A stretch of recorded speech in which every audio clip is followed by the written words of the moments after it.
বছর আমরা ডিএ মামলা নিয়ে লড়াই করছি। ডিএ মামলাতে কেন আসলাম সেটা আপনাদের একটু বিস্তারিত ব্যাখ্যা দিচ্ছি। দেখুন, বিগত বাম সরকারের আমলে আমরা মহাকরণের অভ্যন্তরে এবং একক কনফেডারেশন সংগঠন হিসাবেও বহু আন্দোলন করেছি।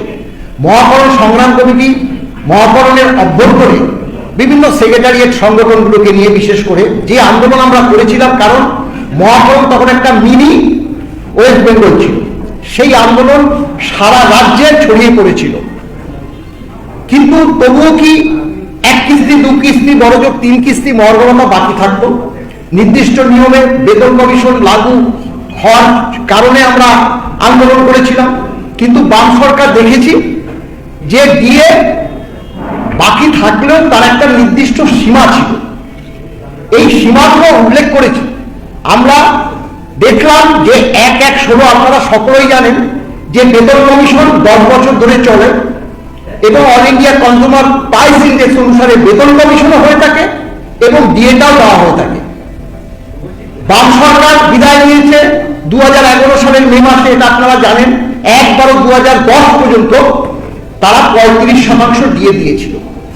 দেখবেন এই যে খসড়া প্রস্তাবে আছে, মাননীয় মুখ্যমন্ত্রী কখনো বলে 90% ডিএ দিয়েছি, কখনো বলে 96% ডিএ দিয়েছি, কখনো বলে যে 106%। আমার কাছে অনেকে প্রশ্ন করে, মনে আপনি যখন ডিএ মামলা করেছিলেন 50% বাকি ছিল, এখন মুখ্যমন্ত্রী এই কথা বলছে কেন? ব্যাপারটা আমরা বুঝতে পারছি না। অনেকেই হয়তো জানেন ব্যাপারটা, কিন্তু আবার অনেকে জানেন না যে 90% কেন বলছে। দেখুন, সরকার তো একটা থাকে, সরকার কি আধাআধিভাবে বিভক্ত হয়?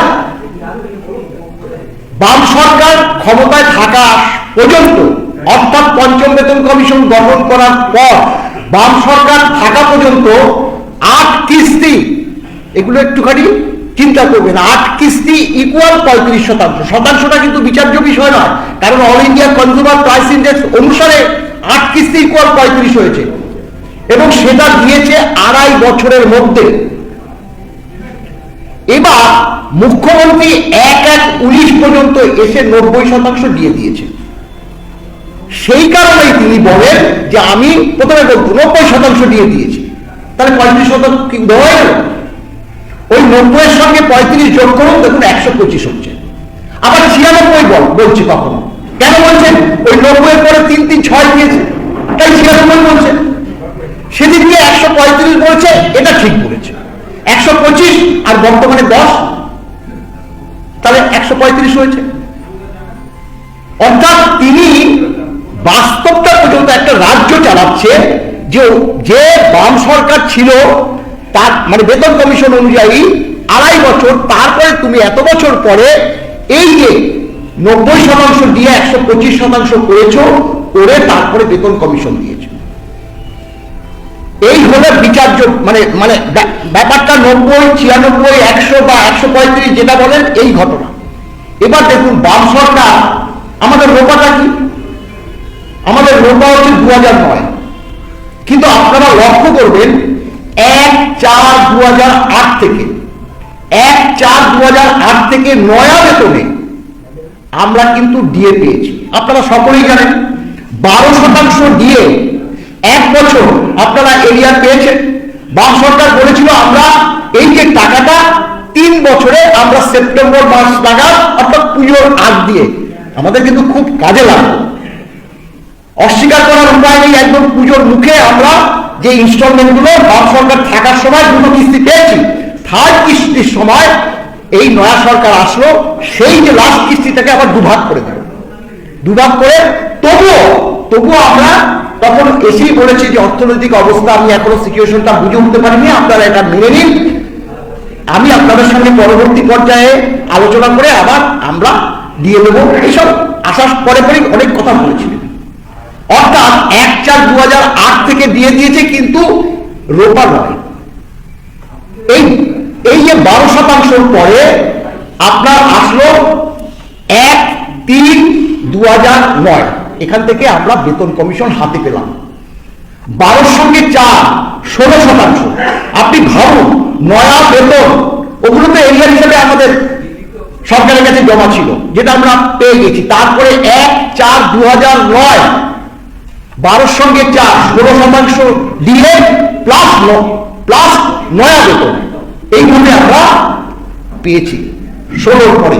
এবং তারপরে তো লোপাতে লেখা করে আফটার দ্যাট মানে পাই টু পাই যে ডিএটা all India consumer price index অনুসারে ডিএটা দেওয়া হবে বলে সেই প্রতিশ্রুতিটা রূপাতে লেখা ছিল।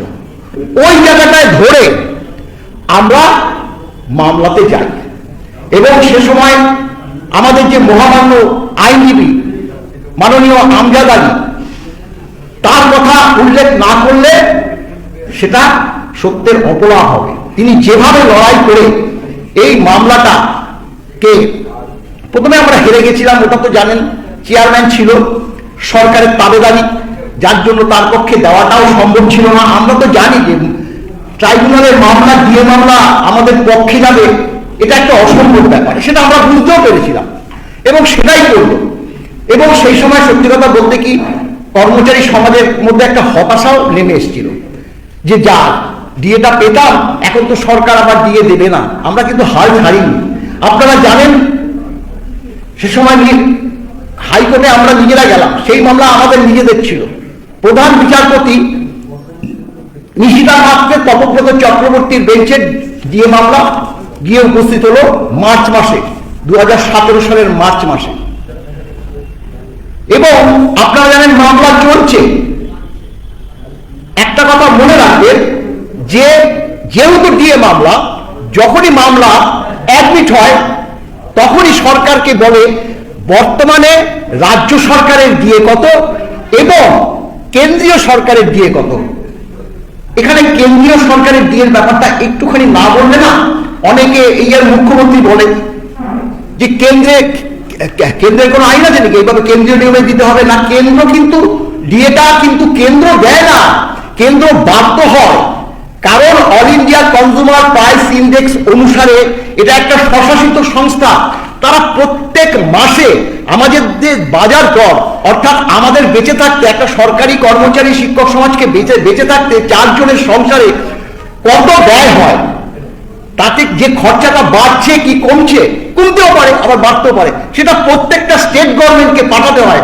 আমি সে সময় হোম পলিটিক্যালে কাজ করতাম, আমি দেখতাম বিভিন্ন জায়গা থেকে আপনার ফুড ডিপার্টমেন্ট থেকে কটেজ অ্যান্ড স্মল স্কেল থেকে বিভিন্ন জিনিসপত্রের দাম সেগুলো আসতো, সেগুলো আমাদের পাঠিয়ে দিতে হতো all India consumer price index করি। সেই যে মানে এটা আপনার রেশিওটাকে সেটা সেন্ট্রাল গভর্নমেন্ট নিয়ে সেটা দুটো ভাগে বছরে 2 বার দিয়ে দেয় এবং এই ক্যালকুলেশন করে সেটা সেন্ট্রাল গভর্নমেন্ট করে বলে সেন্ট্রাল গভর্নমেন্টকে সবকটা স্টেট গভর্নমেন্ট ফলো করে, সবকটা স্টেট গভর্নমেন্ট ফলো করে, এমনকি আমাদের স্টেট গভর্নমেন্টও। বিগত দিনে বামফ্রন্ট সরকারের একটা গুণ ছিল যে all India consumer price index অনুসারে 3% দিলে বামফ্রন্ট সরকারও 3 দিত, 5% হলে 5 দিত, কিন্তু ডিউরেশন সময়টা আমাদের 5 মাস 7 মাস 8 মাস করে দিয়ে। এবং এই যে কোন এখন বললে না অমুক সরকার 4% ডিক্লেয়ার করলো, অমুক সরকার, এগুলো আমরা 2016 সালে 27টা স্টেট গভর্নমেন্ট, 8টা কেন্দ্রশাসিত অঞ্চল, সব কটা স্টেটের কত দিয়ে সেগুলো সব আমাদের নথিপত্র দেওয়া আছে।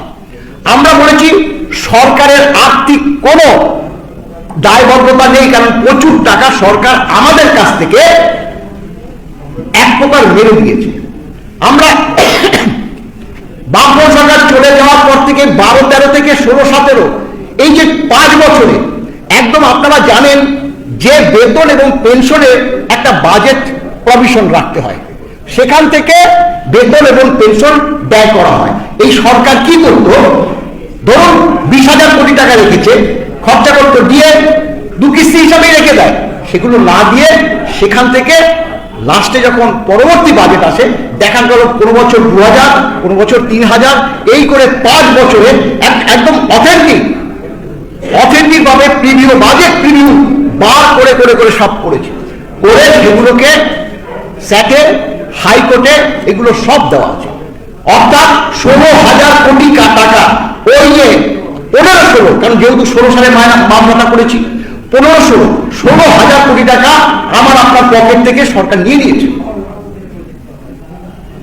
এইগুলো সব জোগাড় করে মামলা যখন হাইকোর্ট থেকে, স্যাট থেকে হাইকোর্টে গেল, এখন দেখুন আমরা যদি আন্দোলন করি বা এই যে আমরা দুটো প্রোগ্রাম করলাম, এরপর মিছিল হলো, এবার স্বাক্ষর সংগ্রহ হলো, সরকার যদি একটা 3%, 4% দিয়ে ঘোষণা করে দেয়, তখন যদি বলি এই আমরা আন্দোলন করছি তার জন্য আমাদের দিয়েছে, আমাদের তো সেটা দাবি না। 3%, 4% আমরা কি বলেছি যে নির্দিষ্ট নিয়ম মতো দিয়ে দিতে হবে, এবং সেই রায় আমরা পেয়ে গেছি। ট্রাইব্যুনাল যেটা দিয়েছে সেটার মান্যতা দিয়েছে হাইকোর্ট, একবার না 4 বার। সুপ্রিম কোর্টে মামলাটা আছে, আপনারা জানেন। এই যে 3রা আপনার নভেম্বর 2023 মামলাটা ফাইনাল হবে বলে আমরা ভেবেছিলাম, কারণ এক্সটেন্সিভ হিয়ারিং এর কথা বলা ছিল, অর্থাৎ বিস্তৃত শুনানি, কিন্তু মহামান্য জাজদ্বয় কিছুতেই শুনল না। তার দুদিন পরে যে অর্ডারটা বেরিয়েছে সেটাতে 5ই ফেব্রুয়ারি মামলাটা আছে, সেটাকে এখন সামগ্রিকভাবে 17টা বেঞ্চ আছে সুপ্রিম কোর্টে, সেখানে 317 নম্বরে বিরাজ করছে। কিন্তু সেটা ওই যে আমাদের যে জাজদ্বয়, তাদের বেঞ্চে আমাদের মামলাটা কত নম্বরে থাকবে, কত কজ লিস্টে সিরিয়াল নাম্বার কত হবে, রুম নাম্বার কত হবে, সেগুলো দিয়ে একটা যে ফাইনাল কজ লিস্ট, সেটা আগামীকাল বা পরশুর মধ্যে আমরা পেয়ে যাব।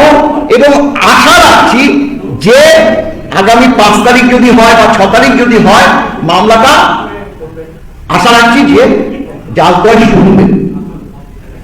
এবং দেখুন আরো একটা কথা বলি, যেটা হচ্ছে যে সরকারের যে আর্থিক পরিস্থিতির কারণে দিয়ে দিতে পারছে না, এটা একদম বাজে কথা।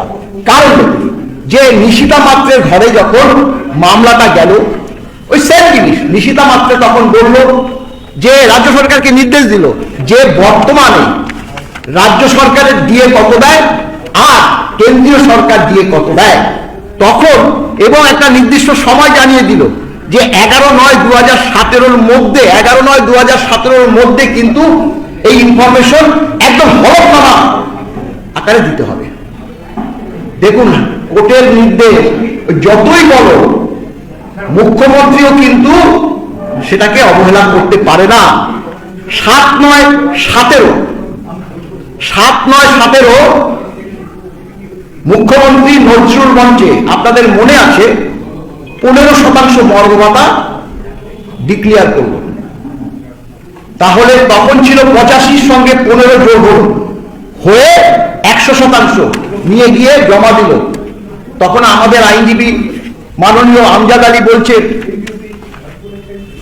মাই লর্ড, সরকার মিথ্যে কথা বলছে, 100% না, 125% মর্গ ভাতা, আরো 25% বাকি আছে। কারণ এই যে মামলা হয়েছে রাজ্য সরকার কর্মচারী 1/1/16 75 ছিল, আর 1/1/16 কেন্দ্রীয় সরকারের 125 ছিল।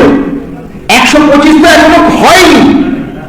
তারপরে নিশিতা মাত্রে রিটার্ন করে যাওয়াতে সেই বেঞ্চ বদল হলো, এবং তখন দেবাশিস করগুপ্ত শেখর ববি সরাফের বেঞ্চে গেল। সেখানেও ঠিক একই বক্তব্য। আগে আপনারা জানান কত শতাংশ মর্গ ভাতা দিচ্ছেন এবং কেন্দ্রীয় সরকারের কত, এবং শেখর ববি সরাফ আমার এখনো মনে আছে বললো প্রফর্মা করবেন, অর্ডার নাম্বার দেবেন, কোন ডেটে কত শতাংশ দিয়েছেন, সব ডিটেলসটা দেবেন। আপনারা জানেন এই অর্ডারটা পেয়ে, এবং সত্যি কথা বলতে কি দেখুন আমরা এইসব কথা বলিনি যে আমাদের দিয়ে মামলার পরিপ্রেক্ষিত সরকারকে বাধ্য করেছে দিয়ে দিতে। এবার দেখুন দেবাশিস করগুপ্ত শেখর ববি সরাফ আবারও নির্দেশ দিলে দিয়ে কত, 19/6/2018। কেন বলছি, কারণ মুখ্যমন্ত্রী তো সবসময় 1 জানুয়ারিকে দিয়ে দিয়েছে। 19/6/2018 জামাই ষষ্ঠীর দিন নবান্নের করিডোরে দাঁড়িয়ে 25% মর্গ ভাতা ডিক্লেয়ার করলো, কিন্তু দিল ওই 1/1/19 থেকেই। এর আগেরটাও 1/1/18 থেকে 1/1/19। এবার যদি দেখুন 1/1/18-তে 15% মহার্ঘ ভাতা দিয়েছে, এটা তো বাস্তব। 1/1/19-এ 25% মহার্ঘ ভাতা দিয়েছে, তাহলে কত হলো? 40% মহার্ঘ ভাতা। ডিউরেশনটা দেখুন 18 থেকে 19। সরকার তো 40% মহার্ঘ ভাতা দিয়েছে এক বছরে, আমরা তো পেয়েছি। শুধু তাই নয়, এবার যেটা বলছি 1/1/20 থেকে ষষ্ঠ বেতন কমিশন গঠন করেছে। তাহলে 1/1/20 থেকে যখন ষষ্ঠ বেতন কমিশন গঠন করেছে, আমরা জানি কেন সরকার যায়নি দিয়ে। সরকার এই কোর্টকে সেই সময় বলেছিল, কোর্টের উপর বিষাদাত করেছিল, কারণ কোর্টের নির্দেশে দিতে হয়েছে 15%, 25%, 40%। 1/1/20 থেকে শুধু বেতন কমিশনটা বৃদ্ধি করেছে, দিয়েটা দেয়নি। এই রাগ হয়ে যে আমি দেব না, আমরা জানি ডিএ মামলার পরিপ্রেক্ষিতে 1/1/20 থেকে ডিএটা দেয়নি। কিন্তু যদি এটা না থাকতো না, এই 1/1/19-এর বেতন না 1/1/20 থেকে ডিএ বেতন কমিশন লাগু করেছে বটে, ঠিক আপনার 2 মাস 3 মাস আগে ওই 25% দিয়ে সমতা আনতো, 125 তো করতেই হবে। এবার দেখুন, ওই যে বলেছি যে all India consumer price index অনুসারে কিন্তু বেতন কমিশনও করতে হবে। আপনারা জানেন সেন্ট্রাল গভর্নমেন্ট 2.56 অনুসারে আপনার বেতন বৃদ্ধি করেছে, আমাদেরও কিন্তু বেতনটা বৃদ্ধি হয়েছে ওই 2.56 গুণিতক। এবার আপনারা একবার হিসাব করে দেখুন, 100 টাকা যদি কারো বেতন হয়, তখন 40 টাকা তিনি পেলেন ডিএ, আর 47 2.57 মানে 257 টাকা আপনার বেতন বৃদ্ধি হলো। দেখুন 300 টাকা, 100 টাকায় 300 টাকা পাচ্ছেন আপনারা। এবার আপনারা আপনাদের যে বেসিক সেটা আপনি হিসাব করুন, সেই সময় তো কম টাকা যায়নি সরকারের। তাহলে সরকারের দিয়ে দেওয়ার মানসিকতাটা নেই। সরকার সব পায়, সরকারের কাছে সব আছে, কিন্তু আমরা এইভাবে যদি আন্দোলনটা আরো এগিয়ে নিয়ে যেতে পারি, আরো বিস্তৃত অনেক কিছু বলার আছে, কিন্তু সব তো বলা যাবে না, সময়ের অভাব। আমরা এই ডিএ মামলার একদম শেষ দিকে ছাড়বো। আগামী 5 তারিখ কি হয় সেটা আপনারা সব জানতে পারবেন, এইটুকু আমাদের উপর ভরসা করেন। নমস্কার।